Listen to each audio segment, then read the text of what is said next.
Welcome to the Jack Kornfield Heart Wisdom Hour. We are delighted to share with you Jack's innate common sense wisdom and his clear, open heart. If you are interested in supporting Jack's podcast, go to BeHereNowNetwork.com/Jack. I feel like I want to start on a different note. I loved sitting here with Wes and Kevin. And turning despair and concern and community into art is critical. Wes went to interview Gary Snyder, one of the greatest living environmentalists, Pulitzer Prize-winning poet, Earth Household, back in the 50s when people hadn't even really thought very much in an environmental way, and said, all right, now you're in your mid-80s and you see the seas rising and the extinction of species and the global climate weirding and all these kinds of things that you've spoken out about, and what advice do you have for us at this time? And he said, don't feel guilty. It's an amazing 3 words, don't feel guilty. He said, if you're going to save it because you love it. If you go out because you're angry, or you go out because you're bitter, or you go out to fight or something, he said, it's not going to help you, and it's actually not going to help the world. That the world needs this transformation of consciousness we've been talking about, and it really has to come out of love. It's the only power that's going to make a difference. I mean, if you reflect on Gary's line and his words and what it actually means. Another language is that what's going to save the world or serve the world is your tenderness and your care, because that's what it's asking for, and that's what any kid always asks for. It's your mother, but it's also your child. And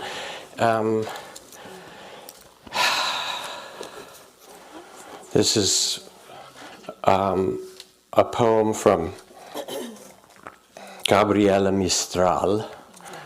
And Gabriela Mistral, Chilean, who took her name from the winds, and I think won the Nobel Prize in Poetry in 1945 or something like that. She was a very harsh critic of other people's poetry in certain ways. She had very high standards, let's say that. But then one 16-year-old boy came up to her one day and handed her a sheaf of poems, and she read them, and she looked back and she said, Pablo, you're a real poet, keep writing. And so she was the inspiration for Pablo Neruda. You are a poet. A woman is singing in the valley, the shadow falling blot her out, but her song spreads far across the fields. Her heart is broken, like the jar she dropped this afternoon among the pebbles in the brook.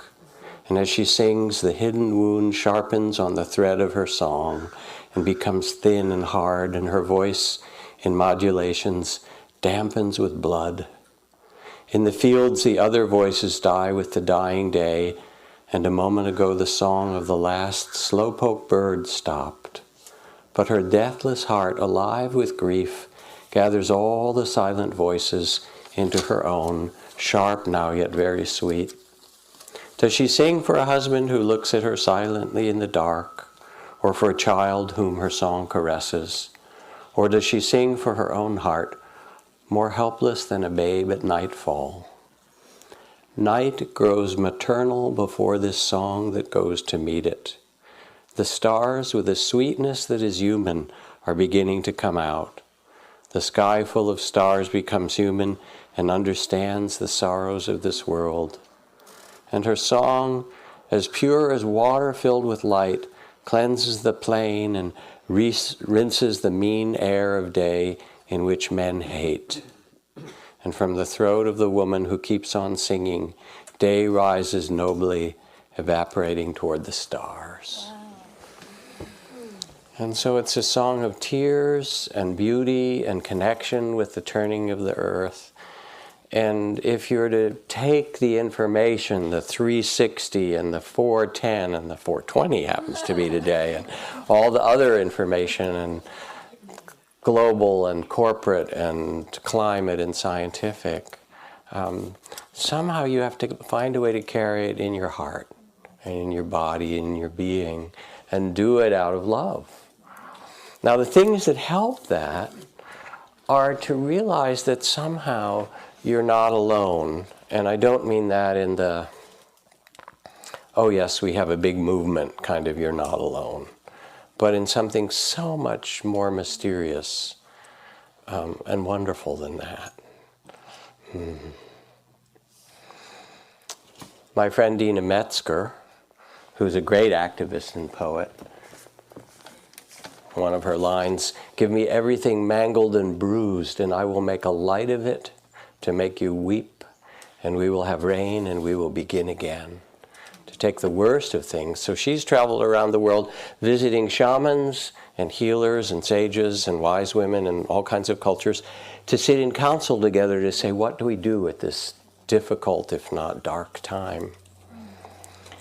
And she said, my dream had always been to not only sit in council with the humans, but with the non-humans. So she was in Zimbabwe and Botswana sitting with the Ngangas, the shamans there, and talked about her dream. And they said, oh yeah, she said, I'd love to sit in council with the elephants. So they got a big flatbed truck and they drove down to the Okavango to a watering hole near where there were herds of elephants. And they parked the truck and they sat in a circle in the back of the truck for about half an hour making prayers and sitting peacefully and envisioning their connection with all of life, which is true, which we have. And then a very large, they are all large, aren't they? But this was a particularly big elephant, female, walked down from the hills to the truck where they were seated in a circle, stuck his head in the circle, his eye 4 feet from her, as she said, and stood there with them for 20 minutes without moving while they were all there. Then nodded and walked off. Said, okay, that was pretty wild, all right. They sat there, made prayers, thanked the elephant, so forth, turned the truck around. They were getting ready to go, and they noticed that the elephant had gone up over the hill and now came back with 15 or 20 other elephants, and they all lined there. It was a sort of a dry riverbed that had a 2-track, Jeep road. They lined the road as if to acknowledge those who had come to listen and sit with them as they all exited. She said, and I don't know exactly what it means, but I do know that it means that we're not alone. That we're not alone. So I was in Hawaii, and I'm just going to tell some stories now, and then we'll do some meditation or other, whatever. I was in Hawaii, and I met one of my heroes, a guy named Nainoa Thompson. How many people have ever heard of Nainoa Thompson? Maybe 1 or 2 people in the room. Okay, that's good. This is a treat then, I get to tell you. So the Pacific Islands were populated by the Polynesians, whose, they do the DNA and so forth, whose genetic tree or stream takes them back to the islanders of the Philippines and Borneo and of Southeast Asia and so forth.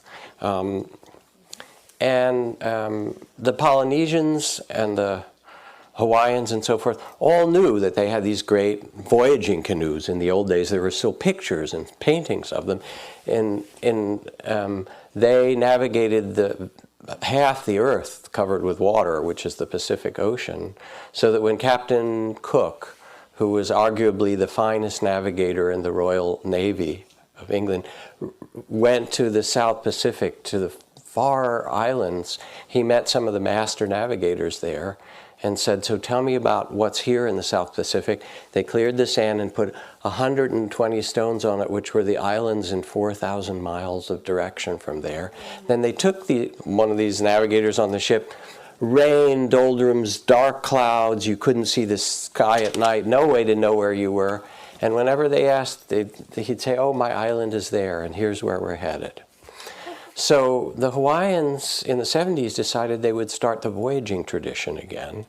And they went to the far Marquesas and found a man named Mau, who was one of the last living navigators, who'd been trained in this lineage of shaman navigators.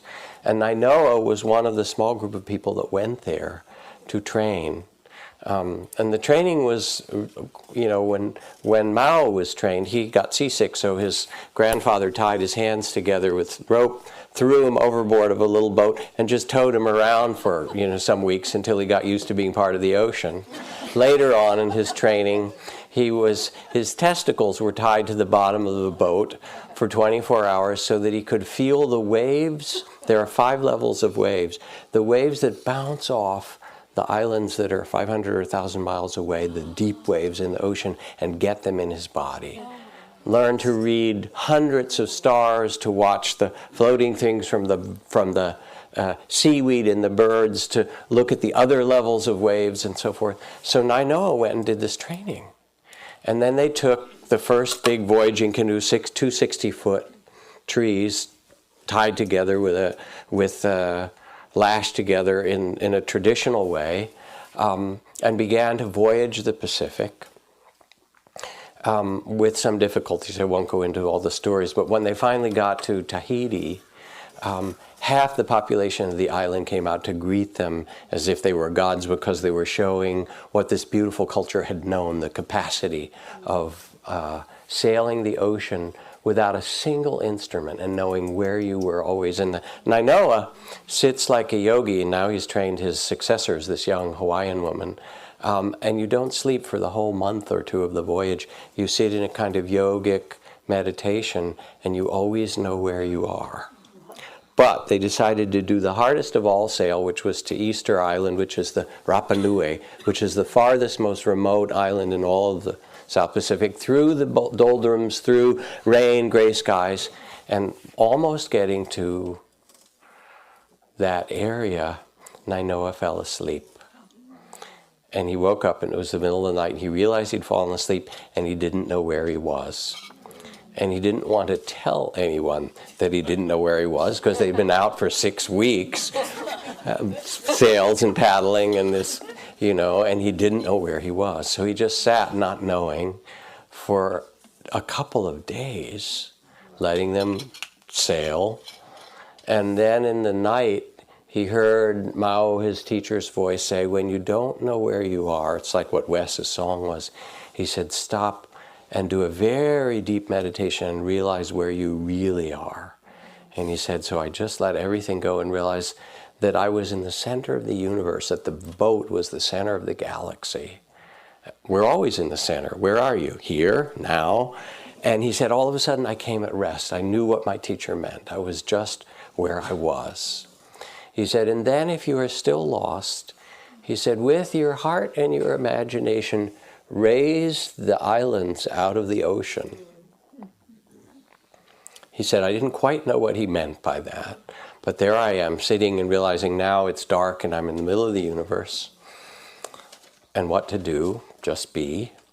And then there's a break in the clouds, the moon came out, and it showed on the horizon the peak of this island, which was Rapa Nui.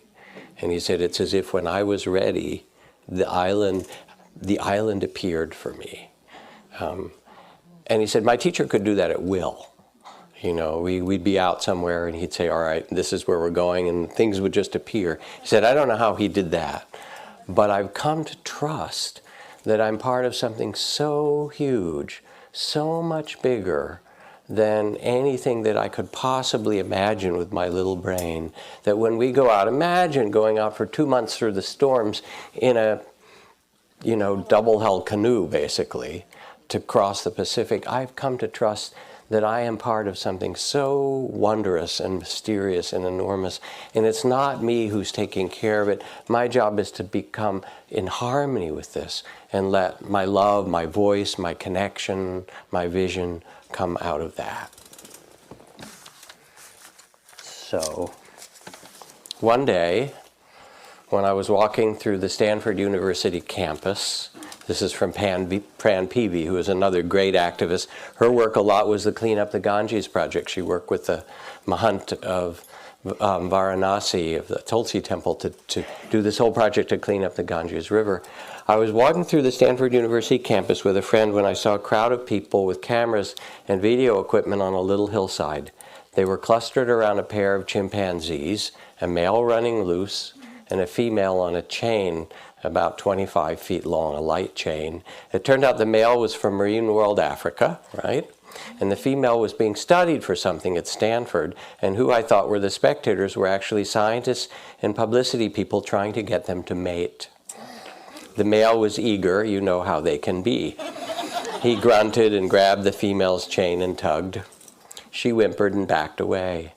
He pulled again. She pulled back. Watching the chimps' faces, I began to feel sympathy for the female. Suddenly, the female chimp yanked her chain out of the male's grasp, and to my amazement, she walked through the crowd straight over to me, took my hand, and led me across the circle to the only other two women in the crowd, and joined hands with them. And now the four of us stood together in a circle. I remember the feeling of that rough palm against mine. The little chimp had recognized us and reached out across all the years of evolution to form her own women's support group. Okay?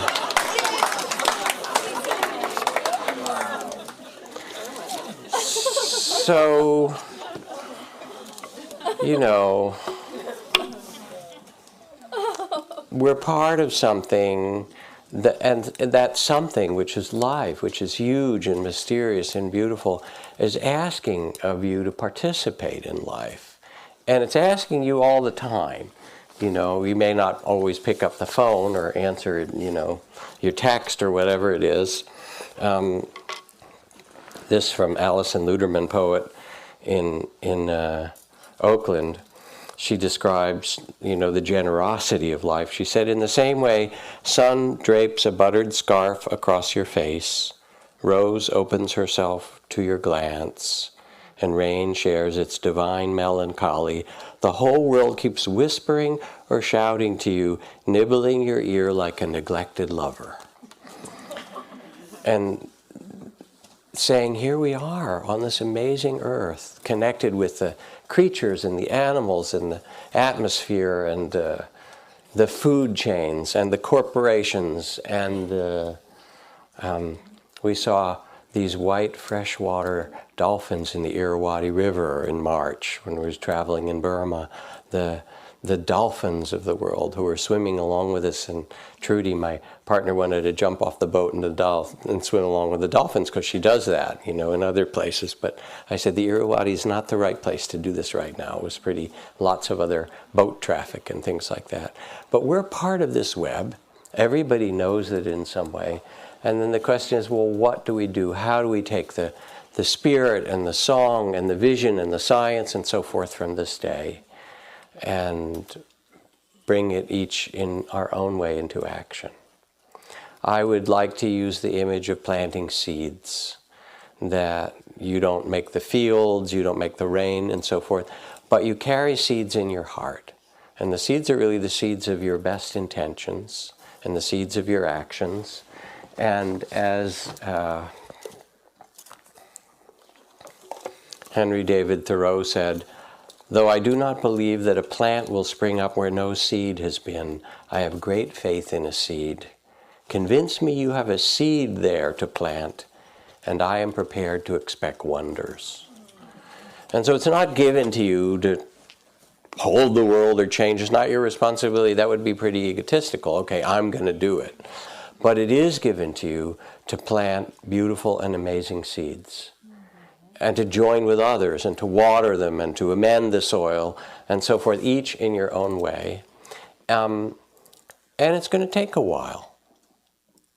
I'm sorry to say, the earth, you know, it changes slowly. Our friend, James and Jane and others know this fellow named Ariyaratne, who is the best, most famous community organizer in Asia, who started the Sarvodaya movement in Sri Lanka that eventually spread to half the villages or more in the country. And when the Norwegians were brokering a peace treaty there, Ari called all his people together to Anuradhapura, the great ancient temple there, to talk about how to make peace. 650,000 people came, and this is a country of only 18 million people. A quite extraordinary being. He stood up there, and he said, it took us 500 years to get into this civil war, this mess. 400 years of British colonial oppression, 500 years of conflict between the Muslims and the Buddhists and the Hindus, 200 years of disparity between the rich, wet parts and the poor, dry parts of the island. So the Buddha teaches us that things arise according to causes and conditions. If we wish this to change, we will have to change the causes and conditions.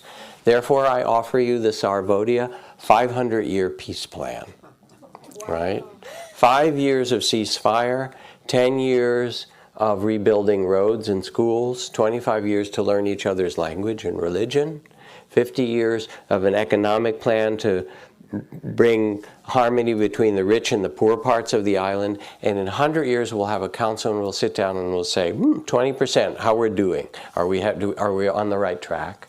And then we'll do it again for the next 100 and the next 100.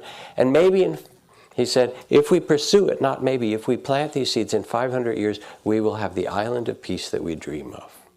Now, I got to tell this story to the Dalai Lama when I was doing some teaching at part of an event with him, and having the Dalai Lama sit there when you do teaching is actually a very cool thing, you know.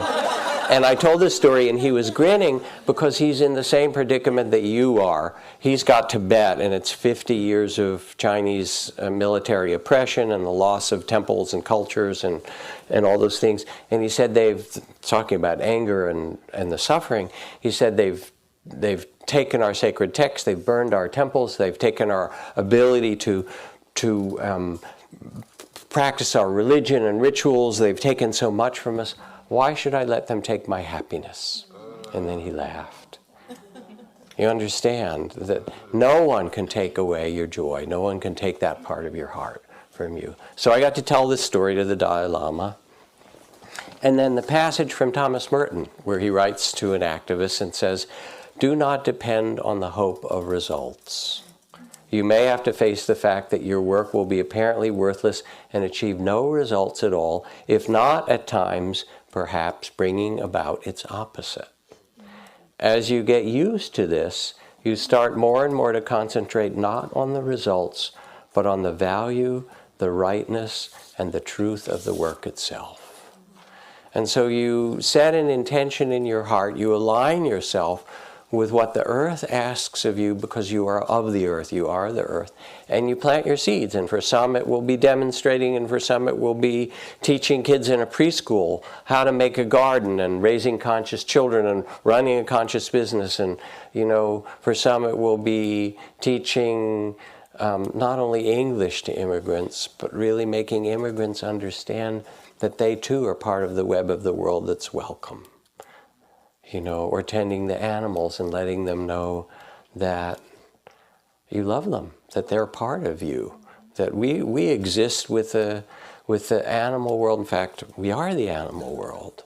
And it's kind of a delusion to think somehow that we're different from all this.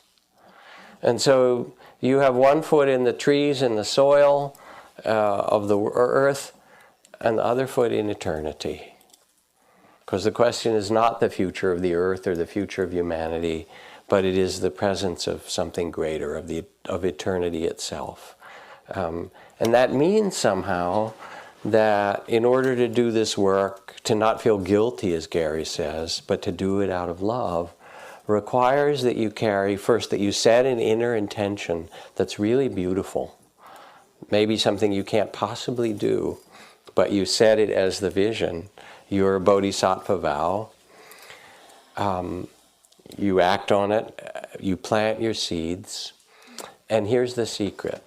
It's a summary of the Bhagavad Gita, and you get your $45 worth today or whatever you paid or something. This is the secret.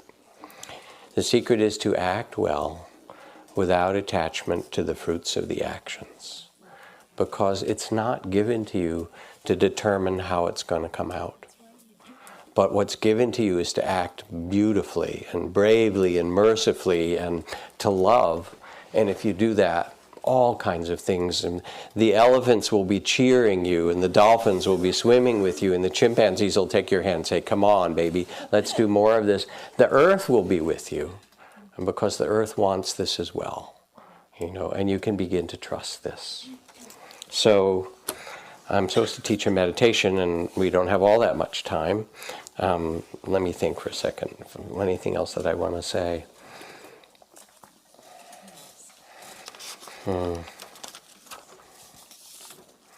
I'm going to read you one little thing, then we'll do our meditation.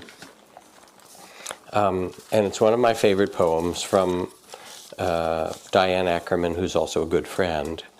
And when I think about people making a Bodhisattva vow, I think Donald and David Loy talked about the Bodhisattva vow, sentient beings are numberless, I vow to save them all, and so forth.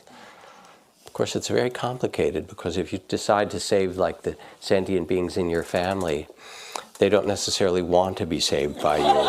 And then you realize that saving sentient beings means something a little different than your ideas about how they're supposed to be.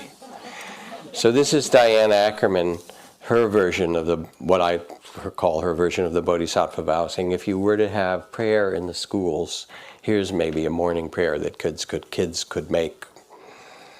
In the name of daybreak, and the eyelids of morning, and the wayfaring moon, and the night when it departs, I swear I will not dishonor my soul with hatred, but offer myself humbly as a guardian of nature, as a healer of misery, as a messenger of wonder, and an architect of peace. And so in the meditation, which we'll do now, one of the things I'll ask is if you were to make a little vow, make your own Bodhisattva vow from today, what would it be? What would the seeds be? And sometimes it's just as simple, I vow to be kind to every being I encounter. It can be that simple. But it might be something else, and only you can know. It's sort of setting the compass of your heart. So let your eyes close gently.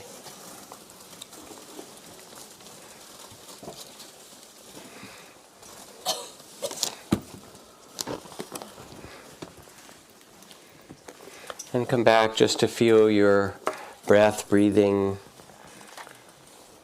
The wind that was carried to you, that dusted the peaks of Mauna Kea and Mauna Loa and swept across the Pacific, to your breath that you take in right now. Of course, it also was the breath of the person sitting next to you a few seconds ago. You don't even have to kiss them. They give you your breath, It's true. And it's the breath of the raccoons that are in the trees and the deer around us, and the earthworms and the sparrows. And you let your life breath breathe in and out, and bring your attention gently to the area of your heart.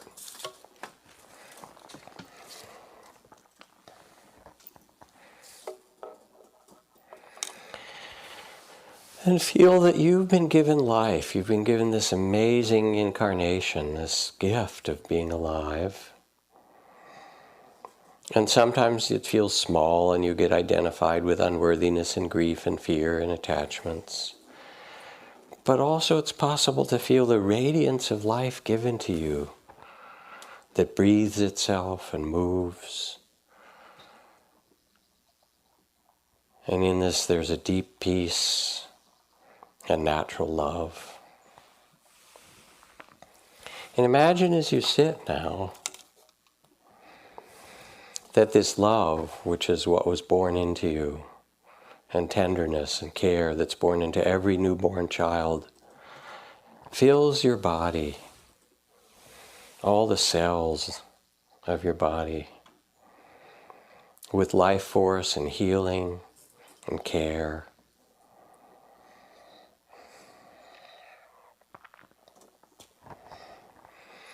And then imagine somehow that you could expand so that your head poked up from the ceiling and your body got bigger and bigger, and you were bigger than this whole building, and all the beings inside here, breathing and meditating, they were all inside you.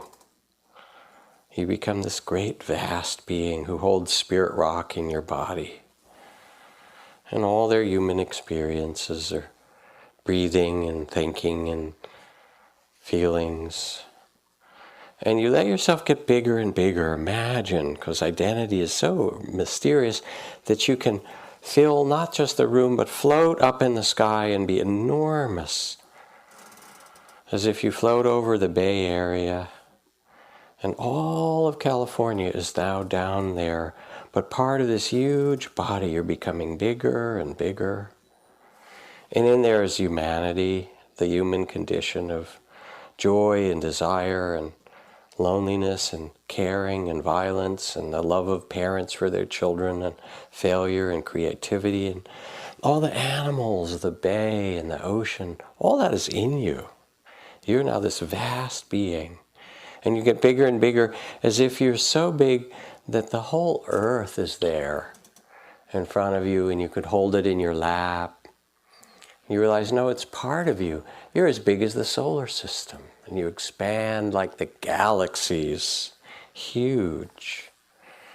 And then even the little earth is just there, a blue-green ball deep within you, with all its dreams and hopes, and hundreds of thousands of millions of years of life.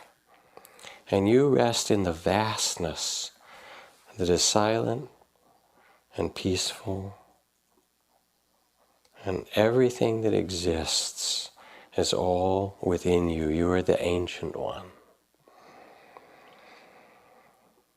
Everything that ever is, or was, or will be, all time, the dance of the universe is within you. And it's silent and peaceful, no boundaries, beyond form.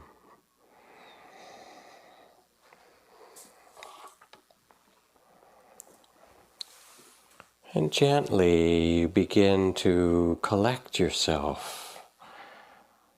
And gently the vastness starts to collect and get smaller. And slowly you feel the galaxies and the solar system and the earth floating within you with all the cities and forests and oceans.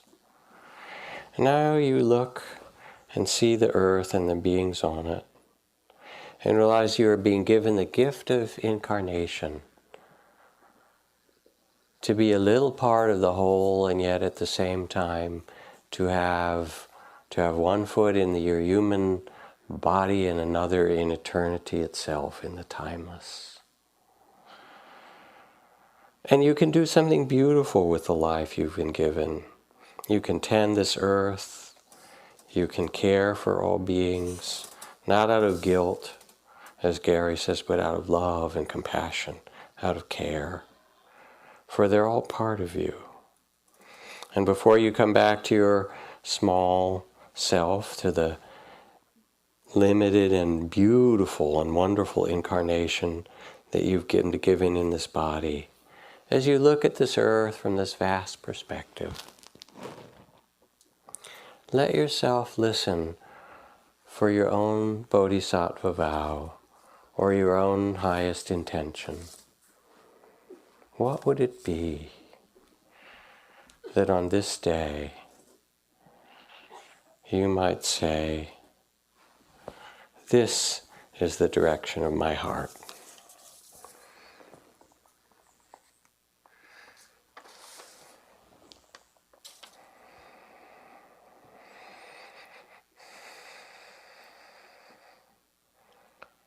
What is the spirit, and what are the energy and the vision that you want to carry from this day? And how can you carry it beautifully?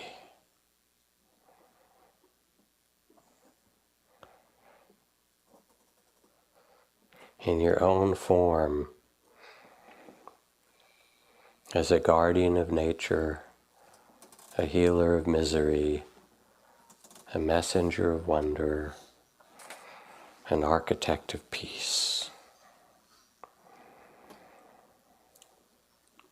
And as you vision now coming back to this body and incarnation, let the heart fill with compassion for all the worries and struggles that you and others carry.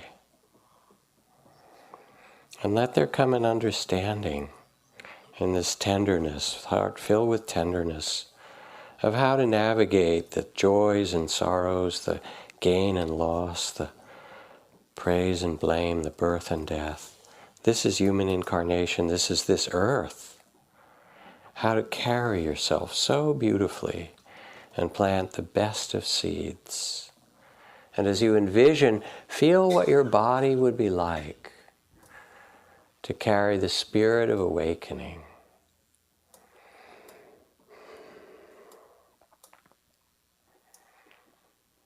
And sense what the quality of your heart will be as you carry this spirit of awakening and care.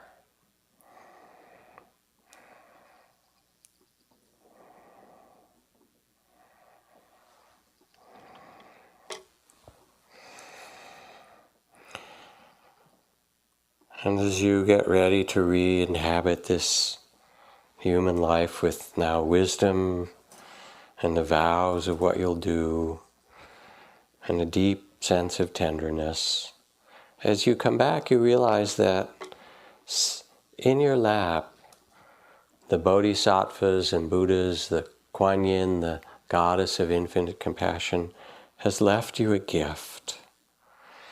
And you can picture or imagine that there's a gift in your lap which is a clear symbol of just what you need to carry you into this work of loving and serving the earth most skillfully. And you open this gift from the goddess of compassion, the Buddhas and Bodhisattvas. It's the perfect thing that you need to keep this sense of peace and the beautiful seeds and the action you'll take. And let yourself unwrap it, picture it, imagine it, vision it any way you can. And if it's not clear, hold it up in your hands to the sunlight. This is the gift, the clear symbol of just what you need as you leave the temple back to the marketplace.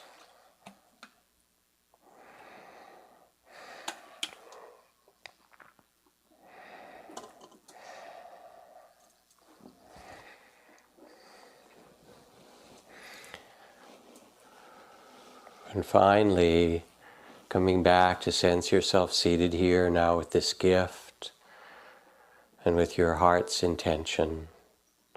Let there be loving and compassionate awareness of this life you've been given. Think of the people that care about you the most, how they love you and want the best for you. You are a daughter or a son of this earth. You are wanted here. And let the love in, because compassion and love are never complete unless they include the one seated right here on your own cushion. Then the circle is complete and you become an expression of that love. Fill yourself with that love. Let it bless you. Let it touch all the cells of your body, every breath and heartbeat.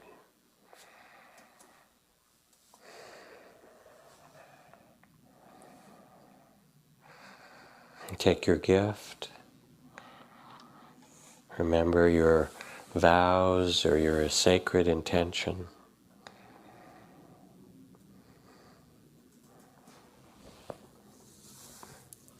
And most of all, remember that you can dance.